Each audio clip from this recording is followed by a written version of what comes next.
హైదరాబాద్లో కల్తీ కల్లు కలకలం రేపుతోంది. కుకట్పల్లిలో కల్తీ కల్లు తాగి 16 మందికి తీవ్ర అస్వస్థ ఏర్పడింది. వాళ్ళందరినీ గాంధీ ఆసుపత్రిలో వాళ్ళందరినీ చేర్పించి వాళ్ళందరికీ అక్కడ చికిత్స చేస్తున్నట్టు తెలుస్తుంది. అలాగే దాంట్లో 3 మృతి చెందారు.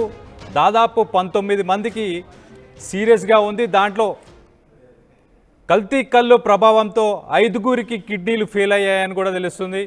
వీళ్ళందరూ కూకట్పల్లికి చెందిన హెచ్ఎంటి హిల్స్లోని సాయి చరణ్ కాలనీలో వీళ్ళందరూ ఉన్నట్టు, వీళ్ళందరూ అక్కడ నివసితులని తెలుస్తుంది. మృతులు తులసిరామ్, బొజ్జయ్య, నారాయణమ్మగా గుర్తింపు.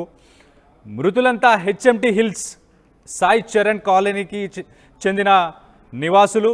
బాధితులను పరామర్శించడానికి ఎక్సైజ్ మినిస్టర్ మంత్రి జూపల్లి కృష్ణారావు అక్కడికి చేరుకున్నారు. బాధితుల ఆరోగ్య పరిస్థితి వైద్యులని అడిగి తెలుసుకునే ప్రయత్నం చేశారు.